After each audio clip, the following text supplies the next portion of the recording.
우리 우주의 종말에 관한 시나리오는 여러 이론에 따라 5가지 정도가 있는데 보통은 3가지의 시나리오를 대표적으로 이야기합니다. 첫째는 지금까지 거론해왔던 우주에 계속되는 팽창과 엔트로피 증가에 의한 열사 상태, 즉 사용 가능한 열에너지가 모두 소모되어 암흑에 빠져들면서 정전된 아파트처럼 적막한 우주가 되는 것입니다. 그러면 어떠한 에너지도 운동도 존재하지 않게 되어 우주는 하나의 완벽한 무덤이 되는 것입니다. 이것을 열사망, 즉 열사 상태라고 말합니다. 영어로는 빅프리즈라고 부릅니다. 이 첫 번째 팽창 종말 시나리오에서 조금 더 발전된 것이 암흑에너지에 의해 가속 팽창하는 우주가 팽창하는 압력에 시달리다가 더 이상 견디지 못하고 폭발하고 만다는 이론입니다. 뿐만 아니라 우주를 구성하는 모든 물질들이 산산이 부서지고 결국 분자가 원자로, 원자가 다시 원자핵으로 점점 더 부서지면서 우주 공간을 이루는 망 자체가 찢기며 우주는 종말을 맞는다는 것입니다. 이것을 빅립이라고 합니다. 두 번째 시나리오는 우주가 계속 팽창하다가 중력으로 인해 팽창 속도가 감소하게 되고 우주가 결국 팽창을 멈춘 후 우주 물질들의 중력이 서로를 잡아당기게 되어 거꾸로 우주가 수축을 한다는 것입니다. 그렇게 되면 은하들이 가까워지고 서로 자주 충돌하면서 우주는 대혼돈에 빠지게 되며 초거대 질량 블랙홀의 중력 상호작용이 더욱 격렬해지면서 엄청난 에너지가 분출될 것입니다. 그리고 우주는 내부 붕괴될 것이라는 대수축 시나리오입니다. 이것을 빅크런치라고 합니다. 세 번째 시나리오는 이렇게 수축된 우주가 극히 작은 점으로 모였다가 다시 빅뱅을 일으킨다는 것으로 우주는 이런 빅뱅과 빅크런치가 반복되는 우주로 지속된다는 시나리오입니다. 이것을 진동우주라고 부르며 영어로는 빅바운스라고 합니다. 어떤 과학자들은 우주는 진동우주이기 때문에 이러한 반복이 영원히 지속된다고 주장합니다. 정상 상태 우주론과 또 다른 영원한 우주를 주장하는 이론입니다. 그러나 대부분의 과학자들은 설사 진동우주가 맞다고 해도 진동우주가 엔트로피 법칙은 벗어날 수 없으므로 영원한 진동은 불가능하다고 생각합니다. 즉 진동우주라도 시작이 있어야 한다는 것입니다. 그리고 앞에서 살펴본 것처럼 이론적으로 영원전 최초의 극한적으로 낮은 엔트로피는 실제한다고 보기 어렵습니다. 결국 어떤 우주든 간에 열역학은 우주가 시작이 있었다는 것을 말해줍니다. 그래서 우주는 어떤 우주든 간에 유한한 시간 전에 창조된 것으로 볼 수밖에 없고 그 우주 에너지는 어쨌든 최초의 조건으로 최초의 창조의 시점에 주어졌다고 보아야 합니다. 시간을 되돌려 우주의 팽창을 되감아 보면 우주 속에 있는 임의의 두 점은 점점 가까워져서 결국에는 두 점 사이의 거리가 제로가 되게 됩니다. 따라서 이 지점에서 우주는 시간과 공간의 극한의 한계에 다다르게 됩니다. 시공간은 이보다 더 이전으로 돌아갈 수 없습니다. 이 지점이 바로 시공간이 시작되었던 지점, 즉 시간과 공간이 바로 이 지점에서 시작되었던 것입니다. 이 지점이 바로 우주의 시작점이며 이 점을 특이점, 싱귤러리티라고 부릅니다.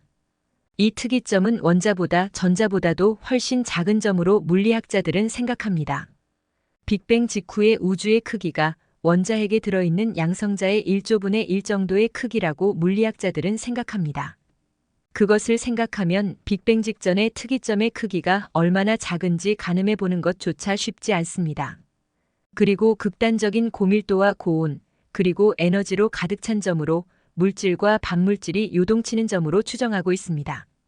너무나 작은 점이기 때문에 일반 뉴턴 물리학이 적용되지 않고 양자역학이 적용되는 점으로 보고 있습니다. 이러한 고에너지의 극히 작은 특이점이 원인도 없이 갑자기 무에서 나타났다고 생각하는 것은 극히 비논리적입니다. 반드시 그 원인이 존재해야만 합니다. 이 지점 이전에는 시간도 없었으므로 사실 빅뱅 이전이라는 개념은 성립이 되질 않습니다. 윌리엄 크레이그 박사는 이것에 대해 이렇게 말하고 있습니다.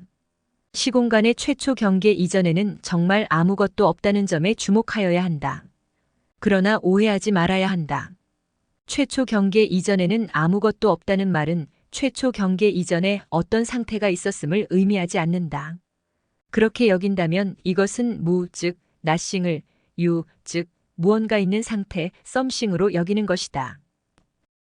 기독교 초대교부였던 아우구스티누스도 이렇게 말했습니다. 우주의 시작 전에는 시간이란 것도 존재하지 않았다. 먼저다 나중이다 하는 개념조차 없는 것이다. 이렇게 철학적, 과학적 검토를 통해 우리는 결국 칼람의 논증의 결론인 그러므로 우주의 존재에 대한 원인이 있다에 합리적으로 도달할 수 있습니다. 그렇다면 이 우주의 존재의 원인은 어떤 특성을 가지고 있는지에 대해 살펴볼 필요가 있습니다. 우주의 원인은 우주를 창조한 원인이므로 우주를 초월하는 초월적인 원인이어야 합니다. 이 우주의 원인은 스스로 원인 없이 존재해야만 합니다. 그러므로 이것은 스스로 존재하는 제1원인이어야 합니다. 이 원인은 시공간을 창조했으므로 시공간을 초월하여야 합니다. 이 원인은 물질을 창조하였으므로 비물리적이어야 하고 비물질적이어야만 합니다. 이 원인은 모든 물질과 에너지를 창조했기 때문에 상상할 수 없을 정도로 강력해야 합니다. 이 원인은 인격적인 존재여야 합니다. 이것은 우리가 이미 라이프니츠 논증에서 인격적인 초월적 정신만이 우주를 창조할 수 있다는 것을 살펴본 바 있습니다.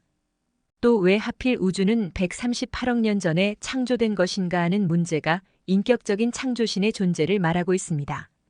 하필 138억 년 전에 우주가 탄생하였다는 것은 우주의 원인인 존재가 어떠한 이전의 전제 조건에도 얽매이지 않는 독립적이고 자유로운 의사로 행한 지적인 결정에 의한 창조행위로 보지 않으면 설명이 안 됩니다. 이러한 당위성들을 다시 정리하면 다음과 같이 표현할 수 있습니다.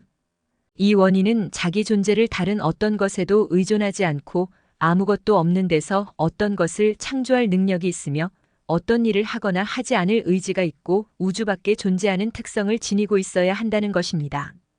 결국 현재로서는 인간이 생각할 수 있는 원인은 창조주 하나님밖에 없습니다. 그러므로 칼람의 논증은 하나님의 존재를 강력하게 논증하는 신존재 논증이 되고 있습니다.